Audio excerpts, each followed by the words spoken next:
All right, hey guys, welcome back. I am just using some super clean and spraying down the back of this engine and trying to get some of this. I'm doing it right on top of the trash barrel too. um, Found the problem while this engine was taken out of service, and I figured I'd show it to you guys real quick. Look at this, perfect example, a broken flywheel key. We're going to be talking about that a little later. I just wanted to show you guys that super clean. I'm going to put this motor away, but before I do, I want to clean it up a bit, just a tad, and I'm spraying it down with the super clean, what do you call it, the dissolves grease, what do you call it, the super easy, super fast, and it is actually cutting this stuff pretty well, so I'm pretty happy with that. So anyway guys, I'll be back. Hey YouTube, how you guys doing tonight? Kevin here, coming at you with another video. I got a little bit of a mess here, guys. I'm not really prepared for tonight's video, so I'm going to get prepared. Tonight we're going to be talking about, well, let me get this mess cleaned up real quick.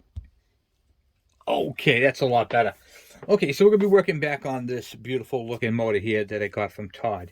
And once again, Todd, thank you very much. Thank you for setting me up this great engine. Okay, so first off, the last video we took apart and went through some of the stuff. Actually, before I get into that, would you guys mind just taking a moment, hitting that subscribe button, the bell icon, so when I post the video, you guys don't miss out. And also, too, if you like the videos, please give them a thumbs up and share them on your, what do you call it there, your social media accounts. Awesome. All right, let's get back onto this. So we took it apart. We inspected the cylinder and piston. Everything looks good. We checked through the intake and exhaust ports. Had that backwards there for a moment. We got that done. We took the carburetor apart, and what was it? Oh yeah, I took it all. We took it all apart. Here, this right here. Took it all apart and see how gummed up it was, and got the slide out. Now you notice I had a second carburetor right here. This one I had sitting underneath the bench. Most of the parts from this one right here were pretty bad. So this is more or less just a carburetor body than there is any parts left to it. The floats on that carburetor were actually all sucked in. So these are what I refer to as pontoons. These are your floats. And to tell if you have a bad float, you put a little weight on it and put it underneath water or fuel. Fuel is preferred. And then you would shake it, and if you hear or feel the pontoons with liquid in them, you know you have a bad float. And what happens if you have a bad float? It actually holds the float down, and what ends up happening is fuel bypasses the needle and seat, fills up, goes up through the vents, and then comes out the front, comes out the side, comes out everywhere. And what will happen is it will definitely leak out the bottom of the bowl. Now, how this works is, see this tube? You can see the height of it right there. So it sticks up 4 millimeters past right there. So when the fuel overflows the bowl, it goes in this tube right here and comes out through here. Now you're probably saying to yourself, no, Kevin, no, that's not true. What happens is, if you undo this screw, it'll let fuel out. Both of these are actually correct. They're both tied in together. So if fuel goes up past this right here, it'll drip down that drain and come out this tube. Or if you need to drain down the bowl, you can undo this screw here and fuel will leak out. So both of those are correct. Okay, but anyway, you could tell by the line that this carburetor has been sitting with the same level. Well, actually, the bike was on a kickstand. Check this out. This is pretty cool. This bike has been on a kickstand for so long with fuel in the bowl. This right here was the high side. The kickstand was on this side. Now watch the line. See how it goes up to the top now? It was up to here, the fuel. And then you can see the dramatic line. So you can see which way this carburetor was leaning on the bike when I was on the kickstand with fuel in it for long periods of time. Pretty neat. So the part of this bike right here, basically the problem with it is it basically just took on fuel. Something happened with the bike. They kicked the heck out of it, and they couldn't get the bike to start. The bike sat, And then certain things have happened with it. Water got in the frame, it rotted out the frame. But when you look at the carburetor, I can't see anything physically other than the gum that's in there. You can see the line here too. That was wrong with this carburetor. This carburetor is a good carburetor. The float was definitely adjusted correctly. You can see the line. Everything looked good with the carburetor. The ignition system, basically they took the cover off the side and everything just rusted up. So it's kind of like, what happened to take such a good engine out of service? And when I say good engine, the cylinder and piston all look good. It has excellent compression, well, from feel, okay. It had electronic ignition, so we know it had spark. Okay, the carburetor came off and it was gummed up from sitting. Okay, so what happened to this engine? Well, I'm going to show you what happened to this engine. I'm going to show you what caused this DS80 to sit and not be used. Typically, when you have an engine like this that's in this good of shape, something had to have happened. Okay, you're probably like, yeah, I wonder what did happen. I mean, the oiler was hooked up. Everything was connected. You guys saw me take the cable off and check the cable. Everything was good there. So what could it be? I'm going to show you. All right. So after taking the engine off and taking not the engine, but the flywheel off, I noticed something. I'll grab it right here. When I took the flywheel off, okay, here's the keyway right here. This was stuck in the keyway. You're probably saying, so what the hell is that? Well, this is part of the key. The other part of the key, which I had already removed to inspect it, because I started working on my ignition video, and I wanted to show it to you. Let me grab that off real quick. I put it back in. Okay. And here is the other part of the key. Oh, here you are, right there. Okay. So there was this part and this part of the key right here, and they make a perfect key. And that key would look something like this one. Right there. I don't know if you can see that. It's not focusing, but this is a solid key right here. Now, with that said, okay, what happens when the flywheel key breaks? Well, I'll tell you. This key is on here for a couple of reasons. One, this is balanced. So you want to have it set in the proper balancing spot on the crank. That's one. That's not the major reason. The major reason for a keyway is to time the engine. Okay? And there's actually a third one. This times the engine right here with that key when that key's lined up. All right, so the engine knows its firing point. It also is what locks the crank to the flywheel as it spins.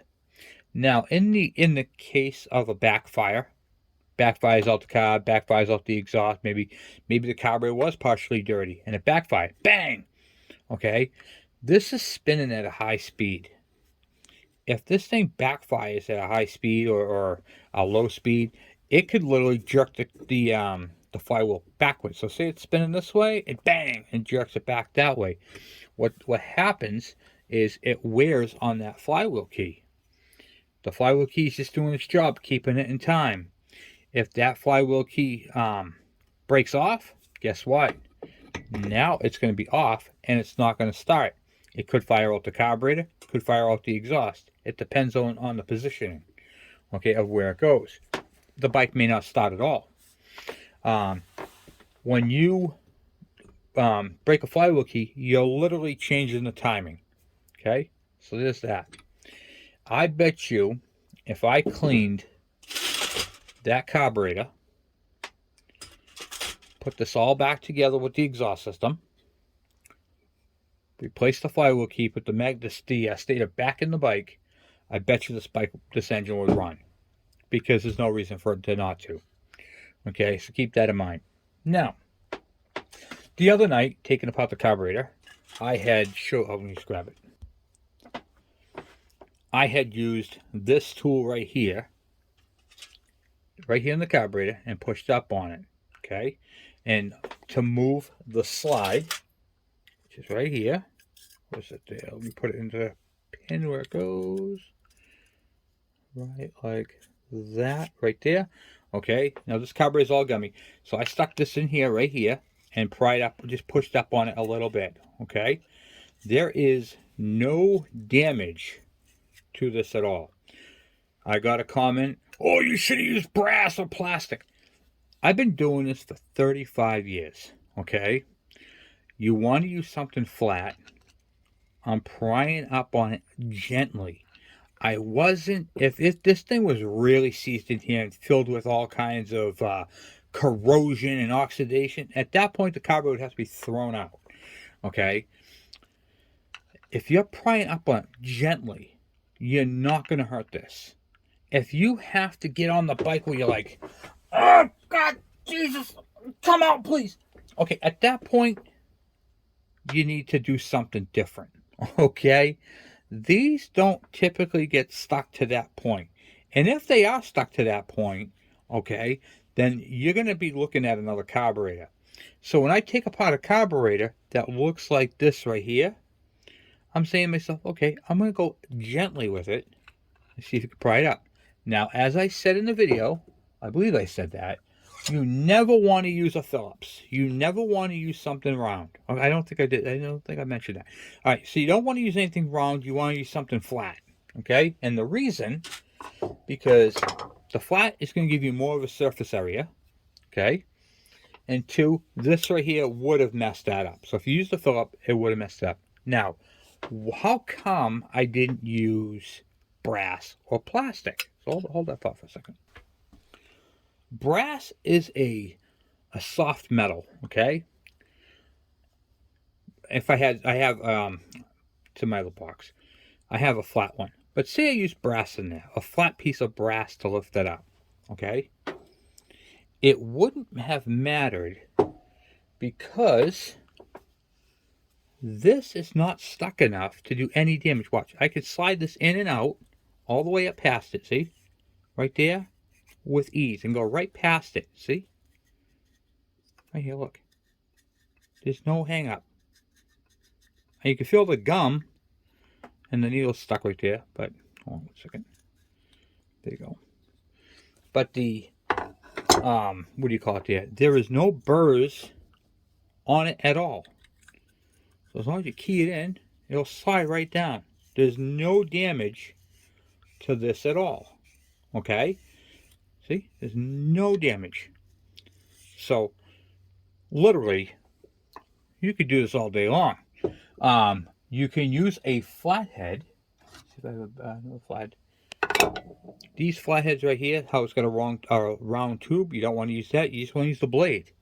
There is nothing wrong with sticking this in here and pushing up on that. Nothing wrong with that at all. Because if you had one that was seriously seized and oxidized all up in here and everything else to the point where there's no way you're getting this out, guess what? You're going to be replacing the carburetor anyway. Okay, because there's no way in HE double hockey sticks that you're going to clean that. Okay, so keep that in mind. All right, so moving on past that. So what am I doing tonight? Tonight I'm getting these carburetors right here prepared. I got to get my ultrasonic cleaner out and get everything situated. I want to make sure that I haven't used the ultrasonic cleaner in almost 8 months. I've been using the little one, so I got to get my big one because I have these carburetors right here. And I have one off of a leaf blower and a snow blower, but I'm not going to show that part in the video because we don't do that on the channel. I do that on the side. All right, so as far as this engine is concerned, okay, this is a good engine. A couple of things I want to do to it next tonight is I want to pull off this sprocket and I want to pull off this shifter, or at least get it loosened up. Why? Is because it's all rusty and I just want to get that stuff off. So I want to remove the sprocket and I want to remove this. The Kickstarter is going to stay on there because It can. There's nothing. I want to keep this engine together. This is a good engine, and this is going to be tagged and bagged, and it's going to go in the drawer. There is literally, this thing is in excellent shape. The intake is good. You might notice it's a little cleaner than normal. Part of the reason for that is like I did pressure wash it, not pressure wash, I hosed it down, and I used simple green on this. Now this dirt right here is caked onto it, but you guys remember how bad it was. I used not simple green. What the heck? The super clean. Sorry, super clean. I used super clean on this right here and got this thing super clean for the most part.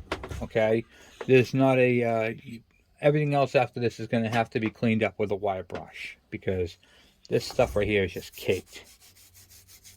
Like I can't even take it off with a wire brush.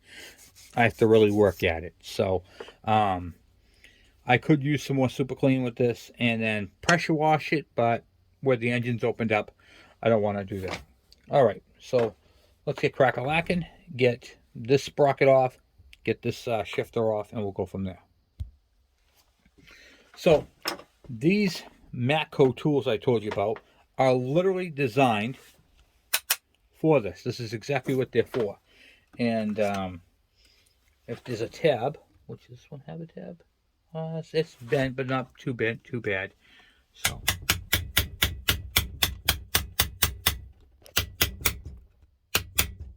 this is literally what this is designed to do. These are not screwdrivers, by the way. Okay, so now that we got the locking tab done, we're just going to put the impact on it and zip it off. All right. I'm using my, look at this, guys. I got these 6-volt lithium-ion batteries from a subscriber. Ben sent these to me, and I got 2 of them, and they actually work quite well. So, thank you, Ben. Okay, let me get a pair of pliers to hold these on, and we'll zap that out. Okay.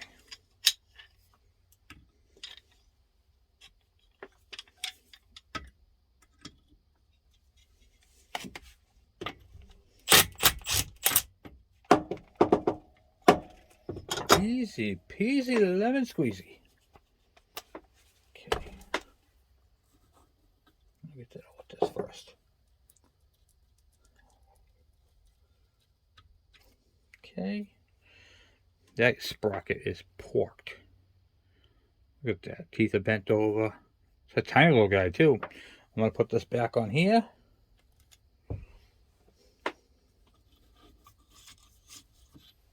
And that was a 24 millimeter, I believe.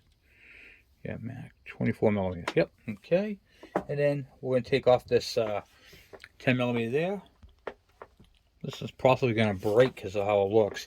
When you have a bolt with a lot of buildup on it, a couple things you can do is take the wire brush, clean it up a bit. This has a real big buildup on it right there. Okay, and then we'll just see if we can good old zap it out.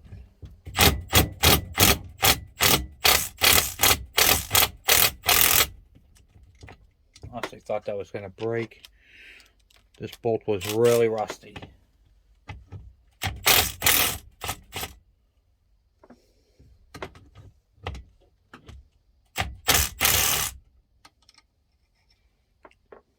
Look how bad that bolt is.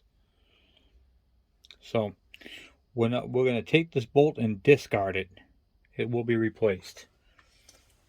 And when I go to use this, I'll run a tap through it. Alright, so that in the trash. Okay. And then, oh wow, this is already loose. If it's loose and it comes off, I'm going to pop it right back on so we don't lose it. I just wanted to see if it would come off the spline. Check the spline. The spline is actually very good. Look at this, guys. Just part of the initial inspection. Look at that, nice spline. This bike is good. Everything looks good. The spline on the shifter also in good shape. So we'll put this right back on. Leave the nut off, so we know we have to replace it. And then, boom. done. Alright, cool. All the bolts for this motor are tagged and bagged. So Flywheel key. Let's see here. And the Kickstarter, what I do is I put my thumb on here and see if I can move this back and feel the play. The only play is in... Oh, where are you guys? Sorry. What I do, I'll do that again. I put my thumb over the shaft and move this back and forth and see if I can see this part move and the shifter stay, twist back and forth. This one doesn't. The only play is in this right here, and they're all like that. So we're good there. All right. So this engine, even the spline for the shift, the clutch cable is good. So I really can't complain. Look at that. That is some good compression. I don't know what the compression is, but it's good. Okay, all right. That's got some good compression. Okay, all right. So we literally have a good engine, and yeah, that's awesome. All right, perfect. Yeah, I can't complain about that at all. All right, sweet. Todd, once again, thank you very much. So what I'm doing now is I'm taping off the exhaust port with the vinyl tape. I leave an old junk spark plug in it. And then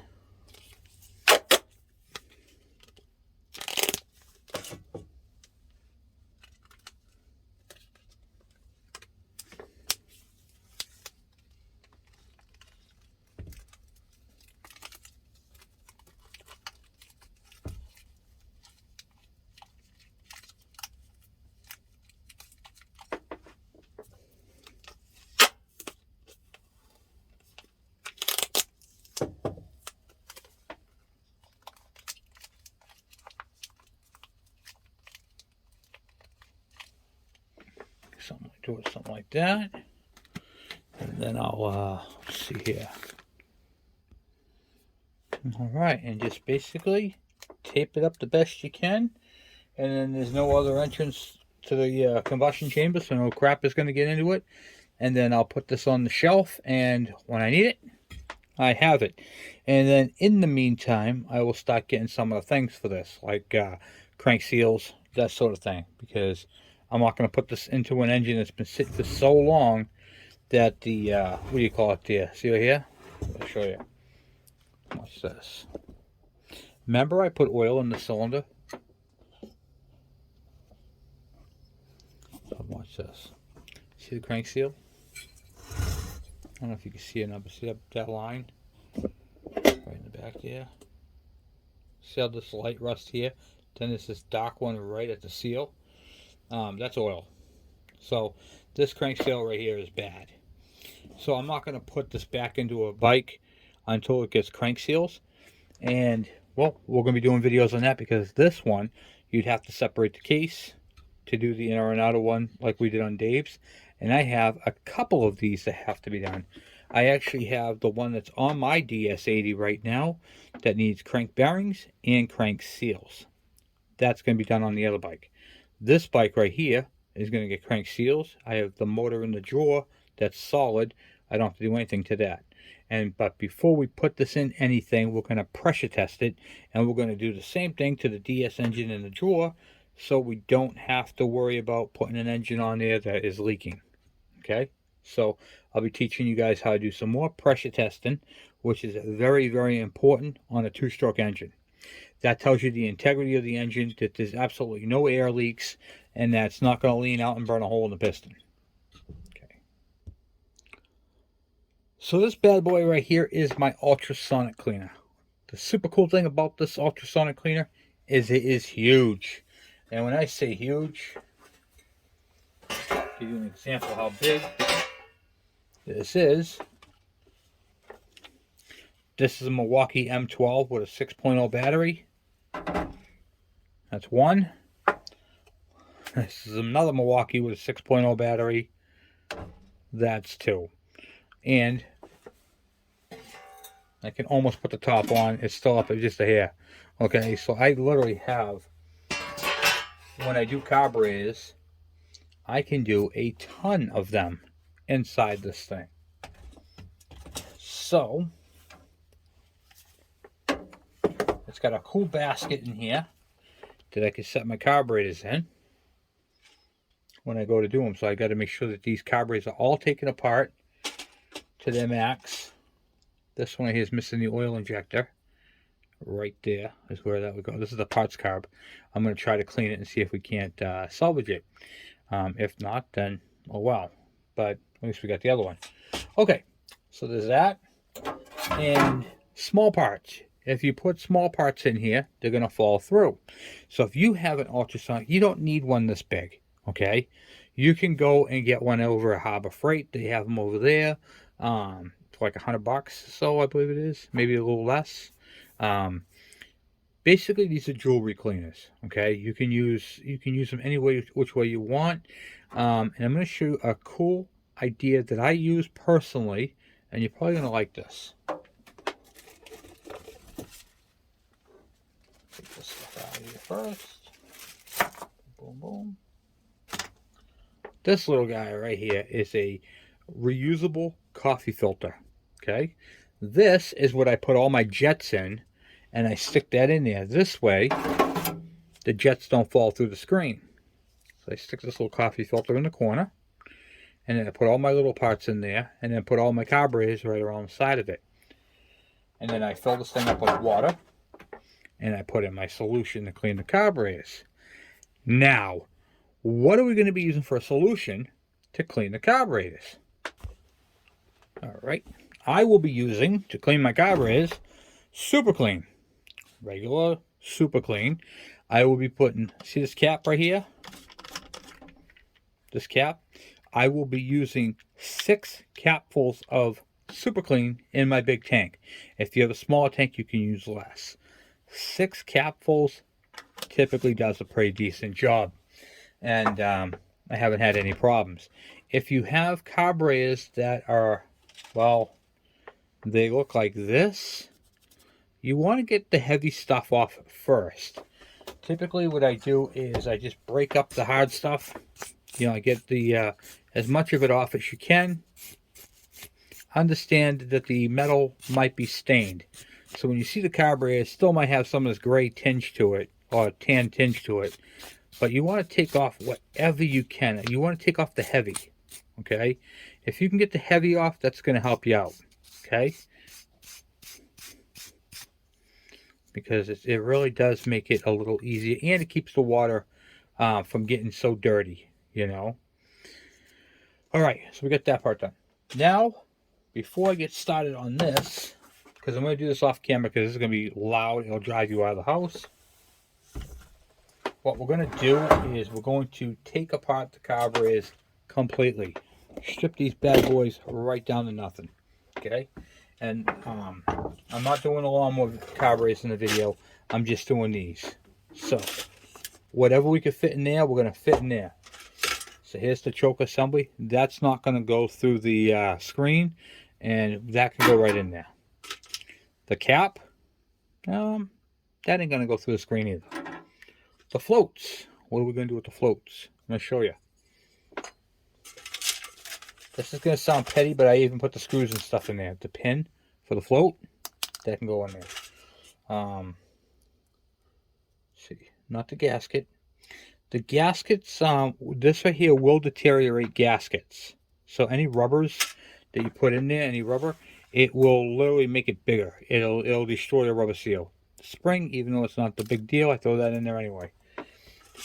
Okay, the float bowl, that can go right in here. And then you have your carburetor. This carburetor here is already taken apart. The idle speed screw is in there still. That can go in there. Let me get a screwdriver for that. Okay, this one right here comes right out with no issues, so that's good. There's typically a spring in there too. Get right here. It's the spring. Put that in there. And this carburetor right here, oh, there's the orifice right there. We'll take that out.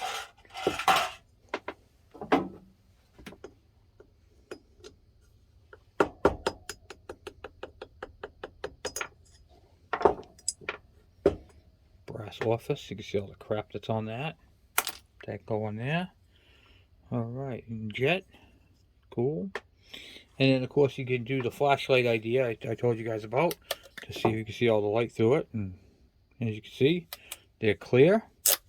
And there's no needle and seat. The seat and all that's been already removed from this carburetor.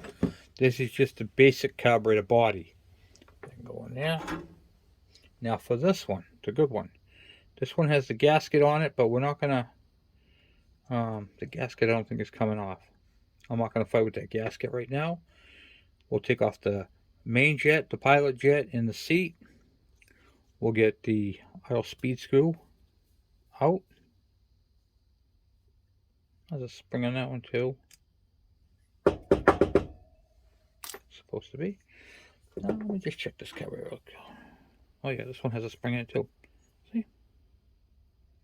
Some don't use a spring. Some use a weird tapered screw, but this one does have a tiny little spring. Alright, take the spring out of that one.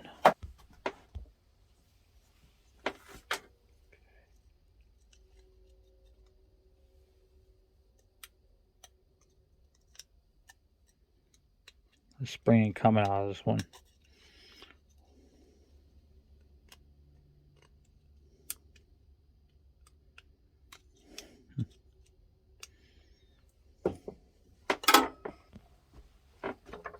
Couple different picks.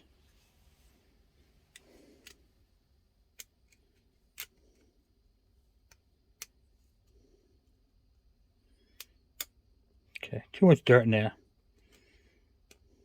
We'll leave that spring in there until at a later time we'll take that out. There's no point in forcing them.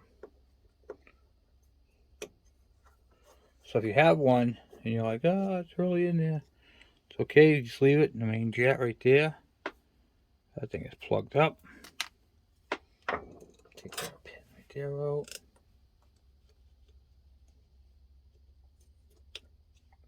That's the washer that, what do you call it there, locks the orifice into place. You can see how bad that orifice looks in there, huh? I don't know if this carburetor is going to be okay to be cleaned. I can take the slide out. Oh yeah. Let's go in there. Let's see. Take that orifice out. If it'll come out.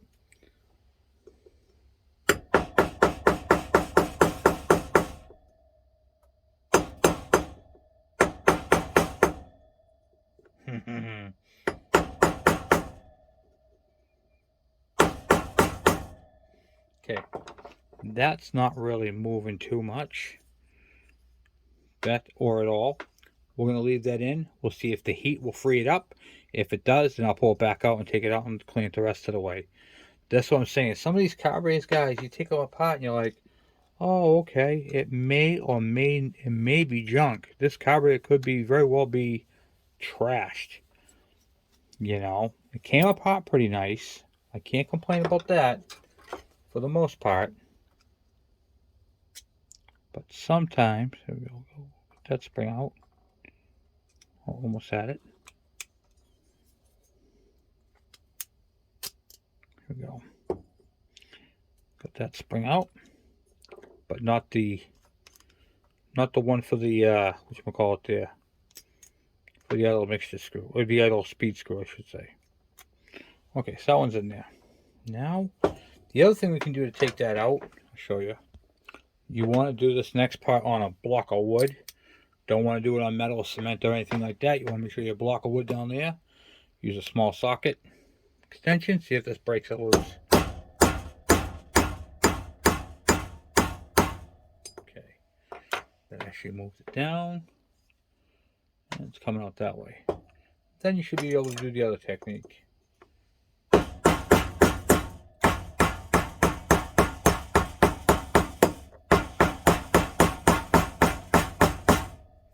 Boy, guys, that's really in there.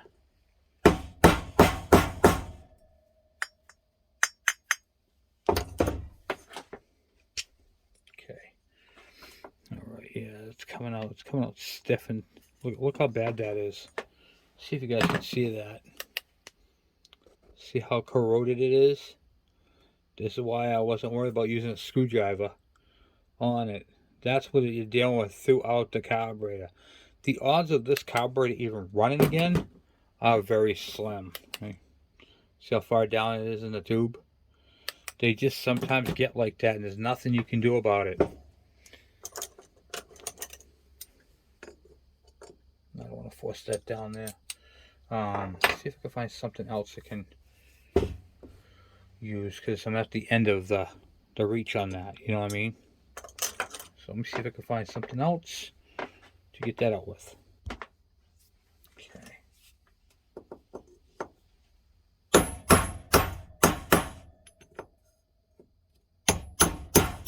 And you don't want to bang on the center, because that's what you don't want to mess up the threads, so you can't put the jet back in, you know. So I'm using a chainsaw tool at an angle. Okay, got it. Look how bad that is, guys. Look how bad that is. Let's take a... You're supposed to be able to see the orifices. There's holes in that. See the... I don't know if you see the holes. That's why you remove these to clean them. I see a lot of people don't take these out of the carburetor, and then they try cleaning the carburetor. The rest of the carburetor looks nice. The orifice is still stuck inside there, and everything inside there is like, oh, it won't run right. That's because you got to remove all this out of it. Let's see if I can... Look, guys, I'm having a hard time cleaning. Look at that. I've been scraping that. Look at that. Barely coming out of it. Let's see if I can find something that can... I don't know. I don't think this is going to be any good. Let me try one more thing. Working on this thing off camera here.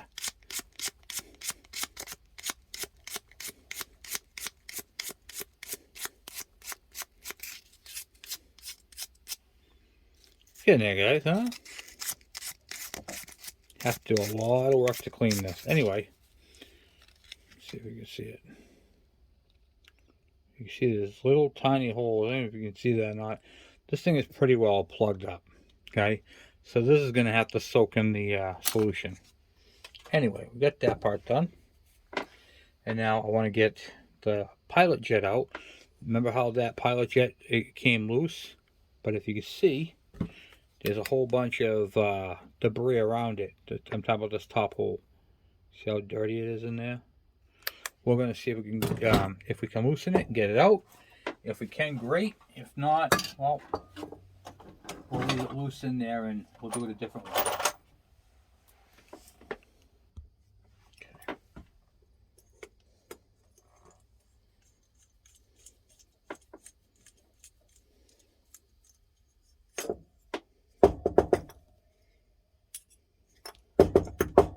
Oh, it came out. Oh, that actually doesn't look too bad. You can see that tiny little orifice there. I bet you there's no light with that. Yeah, there's no light shining through it. Be nice if there was, but at least we got that out. And then now, when you're looking down the carburetor, it's nice and opened up. We got to take that out. This is the pin right here that locks the whole thing. It's kind of raised, so that pin should be protruding through the side here. That could have been moved out when I used this. So if you use this right here, that pin right there, see the pin on the side? Let me show you this. See how it's sticking out a little bit right there? That's supposed to be in flush. It's supposed to be flush with this. And what that does is when the orifice is inside there, there's a groove right here. That pin locks this in place. That way all the air bleeds that are actually, you can't really see too well. Oh, hold on a second. You see the holes where my thumb is? The 3 holes right there? Okay, those are the bleeder holes I'm talking about. Those are air in. And they are completely plugged. So that's what we're cleaning this for. But anyway, those have to be in a certain alignment. And that pin right there would prevent that. But if you use a socket like I did, it will literally cam that out. So all you got to do to put that back in is just tap it back in, and it should protrude back through. I'm just tapping it with the screwdriver until it goes flush, and it comes through the wall there. We're good. Okay, so now that's sticking through like that, that's all good, and we're going to take out the needle, not the needle, the seat, and the washer behind it. And coincidentally, we still have the needle right here. See that knot? There goes the needle, and another screw that can go in there. Is everything out of the other one? The pilot jet out of that one? Yeah. Yes, the pilot jet and everything's removed out of that one too, so that's good. Alright, let me get a socket for that. Alright, grab an 8mm. Take that off. And let's see.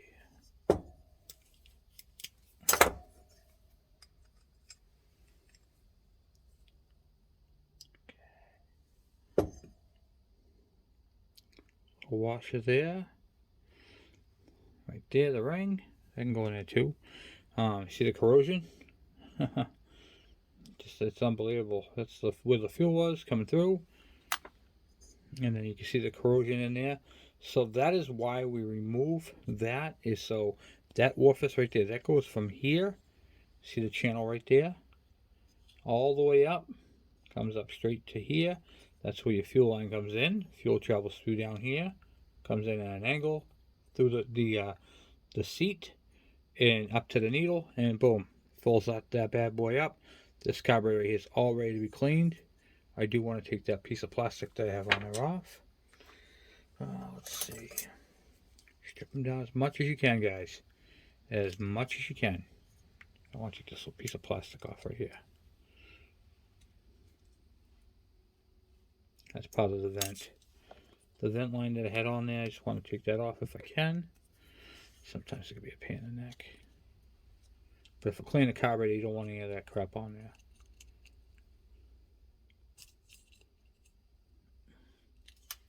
Okay, good. Nice. Okay, this carburetor is ready for cleaning. Alright. Okay, and the last but not least is securing, which I just can't believe I put that on top there, the pontoon, so it doesn't fall off. You can do it several different ways. You can take this right here and you can attach it to the basket, which I don't recommend, or you can attach it to a big giant bolt. So here's what I do. Every year we end up with a crap load of so big. There we go. Shrink it down. We end up with a whole bunch of these Christmas hooks right here. I keep them in a baggie. Christmas hooks have two purposes. Well, three. One, hanging ornaments. Two, they are great for cleaning jets. Yep. Orifices. So you guys probably like, really? I didn't think of that. Let's see here. What does that mean? Here we go. So you can take your main jet, you can take a, what do you call it, clean, and look, it goes right through it. Okay, so you can use Christmas hooks to clean them. Huh. Pretty neat, huh? Or you can take the Christmas ornament hook, which is what I do. I wrap it around the nut, like so. Give it a twist. Then you have this little hook right here. I take that, I go right through the bottom here, like so. I just hook it on like that. Okay, now this right here will sit in the water down below, and guess what's not going to float to the top? The floats. So the floats are going to stay completely submerged. The basket of parts in there. That right there, other than the water, is ready to go.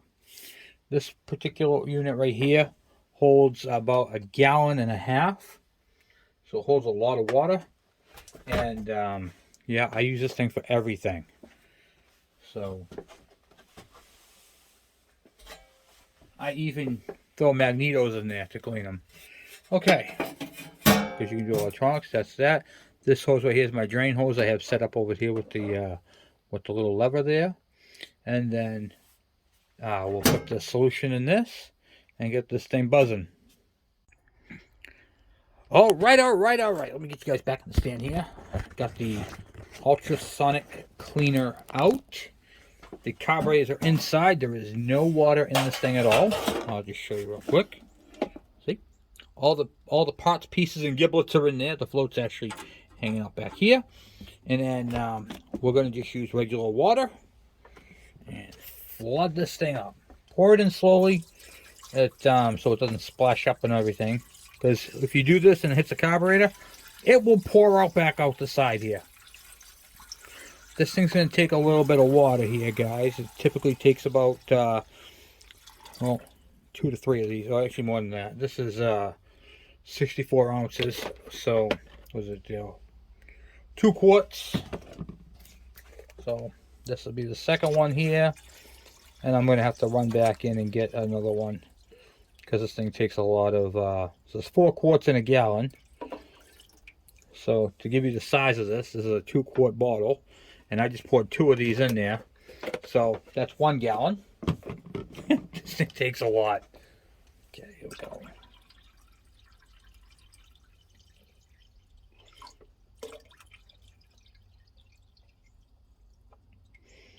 Yeah, it's going to take about 2 gallons of water. All right, let me go grab another water. Okay, so this right here would make 2 gallons. If it takes the whole thing. Yeah, it's going to take the whole thing. So this is 2 gallons. All right, there we go. 2 gallons right there. All right, now we're going to put the Super Clean in there. So let me grab that. And typically what I do is I put about 6 capfuls in this one here. So let's open this up. This is a brand newbie. And once again, I'm not sponsored by Super Clean. They have reached out to me and said, hey, would you mind showing this on your channel? And I said, absolutely. This is stuff that I actually use. So I've used many different cleaners, and this is one of my favorites. So they sent me out some product, and I said, yeah, absolutely. I'm going to do something that you don't normally see. And that's this. All right, let's see. I just want to pull it down like this, okay. So what I do is I fill up the cap.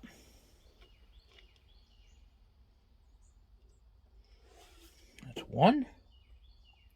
Whoop, just a little bit. 1.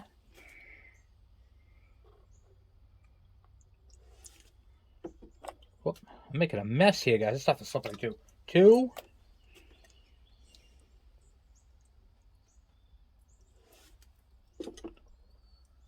3.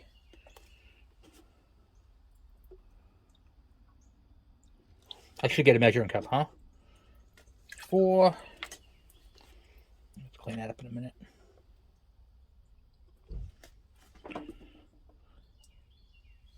5.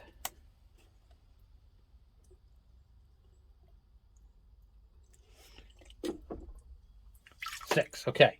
Now, I'm going to do a little disclaimer in a second. Okay. Disclaimer time. This is literally super clean, okay? And this is concentrate. I just put 6 of them in there.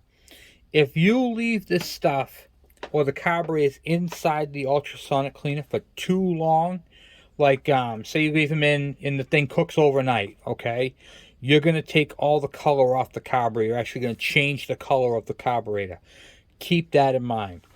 This is also less is more type thing. This is concentrated, so it really does like water. So the capful, although it's only a couple ounces, I had to put 6 in there because I literally have 2 gallons in there. So I do 3 capfuls per gallon, and that's my ratio that I use on this stuff. It really does work amazing. So keep that in mind when you're doing these. And if you buy a Harbor Freight one, you're probably gonna need like a cap and a half, okay? You're not going to need as much as I am. I'm putting this in because I have a lot of water. I have 2 gallons in this thing. I mean, look at this. You can see how far down that is. This ultra sonic cleaner is literally no joke. These things are huge, you know. Always run a ultrasonic cleaner with the cap on. And the reason for this is this thing gets hot and it will turn the water into vapor. And it will escape and then the water level will drop. Never preheat one of these without water in it because you can burn out the heater elements. There's heater elements all the way around, and there's also vibration. Okay, so the vibration will literally drive you nuts. So here's what I'm going to do. I'm not going to put that on right now. I'm just going to put this in. Okay, it's plugged in, and everything's measured in Celsius. So this one's 50 degrees Celsius, and you can turn it down. I turn it up because I like the heat. And then it starts off at 5 minutes. I go backwards, and then it brings you down to the maximum, 30 minutes. Okay, so this runs in half-hour intervals. I basically run this thing as much as I need to get the thing done. Sometimes it takes 3, 4, even 5 cycles to get a carburetor clean. There's an on button here and on button here, so you hit on. That's going to heat it up. And then this one right here causes it to vibrate. I find that the heater element works better when this is the vibrations on. Okay, so we'll do that in a little bit. All right, and now what this thing is doing is it's vibrating ultrasonic waves through the water, and it's going to clean that all up with the solvent. It's going to stir it all up and make it all happen. So right now the temperature is going to be coming up. That's actual temp. That's what I have it set to. And we'll be back to check on it in a little bit. Alright, let's take a look and see what the progress is. I did run this a second time. This is after the second time. We still got a little bit ways to go, but let me shut this off for a second. That is stupid loud. Alright, let's take a look and see how this water looks already. Whoa. Guys, super clean. Look how clean that is, right? Not dirty. So you guys saw when I just put in. This is the second time. So it's ran for 40 minutes. So it goes in 30-minute intervals. And like... what would we call that? 39 minutes right there. Look how dirty that is. That's good progress right there. That means that the stuff is breaking up and it's coming in there. Guys, super clean. This stuff's amazing. Okay? All right, I'm going to continue it on and we'll check back a little later. All right, let's shut this off for a second. I restarted again and I wanted to show you guys a little something here. So we got all the brass pieces are starting to turn back to brass, which is actually coming out nice. Let's see if we can find that. Yeah, here we go. Here's the main jet right here. Remember how brown that was? It's looking a lot nicer. And then watch this. Look at that. You can see the light right through it. Like nothing. Okay? So this is actually cleaning up the carburetor quite well. The carburetors are stained. So, I mean, it takes like, maybe you could use some clear CLR, but like right here you can see how the finish is. You know, it's not going to be, all that stuff is going to be like cleaned off. So, the some of the main things that we're looking at is the gum, which is breaking up. Remember how brown that was? And now it's just in that little corner. So, typically what I'll do on something like that is I'll see if I can help it out and get some of the heavy off.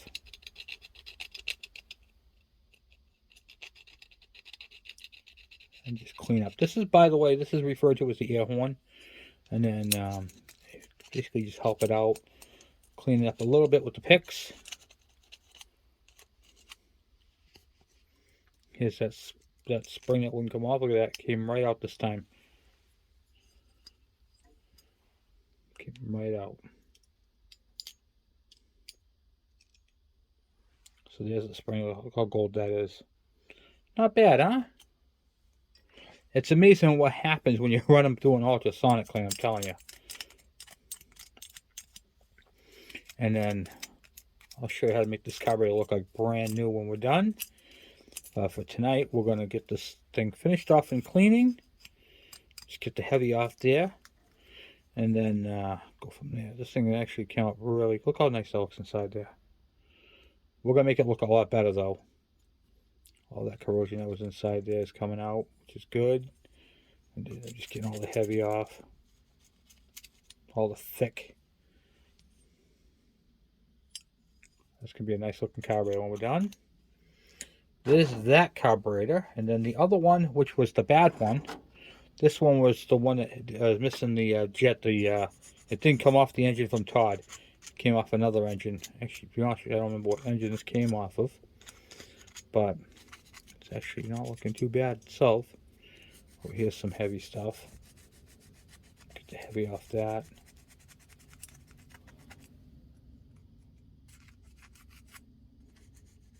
And then now we'll ultrasonic clean nicely. We'll clean all that. The bowl is a different story. The bowl, you can see how it's got all the varnish at the bottom here. Get that out. That's just fuel stained into the, impregnated in the metal. What we actually care about is this jet right here coming out. So this right here is for the choke. And so as long as we can get the heavy off this. Look how dirty that water is, guys, huh? It's awful. And then we'll see if we can't blow some compressed air through here and see if it comes out this way. So I'm gonna do that real quick. Okay.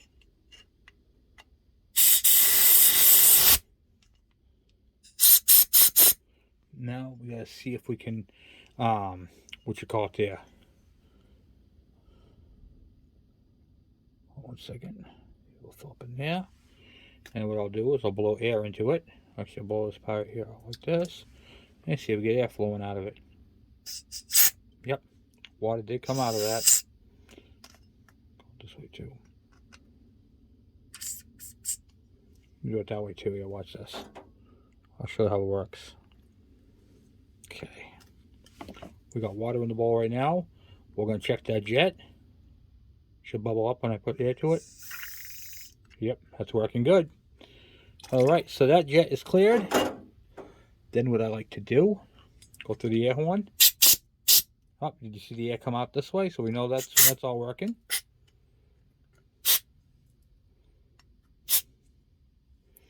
That's working good. Okay, cool. This hole right here, see that hole right there? And then this hole right here, those go to these vents. That's what those go. So if I put my air through here, it's coming right out this hole right here. Those are your vents. Look at this. Look how nice the choke is starting to look. Nice. One of the beauties of an ultrasonic cleaner, guys, I'm telling you. If you have a chance to get one of these, grab it. They're worth their weight in gold. Carburetors that have been sitting. We're actually going to sandblast this using a, what do you call it there? Baking powder. Baking soda. Soda blast it. And we're going to ultrasonic clean it. But right now I want to make sure it's all 100% cleaned. And then we're going to go ahead and do that. So like, you see inside here all that crap. All that, that's some dirty water right now. We'll take a rag here real quick. Let's watch this.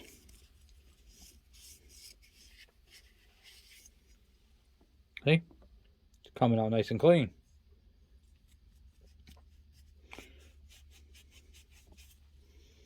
So this is going to be good. I'm going to run this for another half hour. And then after that, we're going to soda blast it. And then those right there will look absolutely great. Alright, guys. Okay, so this thing's been running. What do you call it there? This is I'm going to finish off this part of it tonight, but I wanted to finish off the video. So this is going to be part one of the carburetors and checking out that type of stuff and showing you guys how I do this. In the second part of the video, I'm going to show you. Now I have a sandblasting cabinet and I'm going to show you how to properly sandblast a carburetor. But I have a different way of doing it, unique. So in part two of this, this is a Pure Leaf, what do you call iced tea bottle. And you can see it's a 2-quart bottle. And this is the perfect size for what I'm going to do. I have one that, let's see here, that I have drying out right here. This is pure leaf. I just cut the label off of it. You're going to love this. I'm going to make a homemade, using recycled bottles, a soda blaster for doing carburetors right at home. So this is something you can do, and the soda blast I think was like $8. The sandblasting gun I got at Harbor Freight. I think it was like $10. It wasn't much. I mean, you're talking about $20 to do this whole thing. Plus, you get some. I'm not sponsored by them, but some really good iced tea. My son loves this. I love this. This is really good iced tea. So this is the one we drink. Okay, and I'm using one of the empty bottles to make a homemade soda blasting cabinet, because I don't want to change my. I have Black Beauty in the sandblaster that I have for doing parts, and the white stuff that goes in for the baking soda, the baking powder, whatever you want to call it, for sandblasting, and we're going to be using on this. And the cool thing is, it's reusable. So when I show you how to do it, you just put the cap on it, and then your soda blast is all safe. There is a door that we're going to be cutting on here to put the carburetor in and then taping it shut. But at the end of the day, it's all reusable. And you're going to need 2 bottles for this, and I'll show you why. But we're going to use one for the cabinet. And the second one is going to be nothing more than just putting the white powder back into it, and with the funnel, because it's reusable. And this little kit that you're going to make at home is going to work out just fine for you. So you're going to need 2 bottles, 2 pure leaf bottles, and or something square like this, and clear. You want it clear because you want to be able to see what you're doing in case you miss anything. And it's actually going to be pretty cool. So I'll show you how to do all that. So guys, I'm going to end the video here. And I just want to say thank you guys for watching. Thank you for subscribing. And if you guys have any questions on this, feel free to ask. I'm stepping on a bubble thing, popping thing. I got some really cool stuff, guys. I meant to show you in this video. I'll have to get to it to next one. Some more subscribers sent me up some really cool Suzuki directionals, a set of mirrors, and some really cool stuff. So I just want to say thank you for all that. But I'll address that in the next video. Let's just take a quick peek real quick. There's the condensation I was telling you about, which is why you need to use a cover on this so it doesn't melt. Let's see here. And I'm using zip ties as handles so you don't burn yourself. I'm just leaving stuff like this. And, I mean, look how nice the brass is starting to look. So, we're going to make that little kit. And we'll be good to go. So I'm going to run this the rest of the 24 minutes or 25 minutes left on the clock. And then, what do you call it there? Then it's off to sandblasting.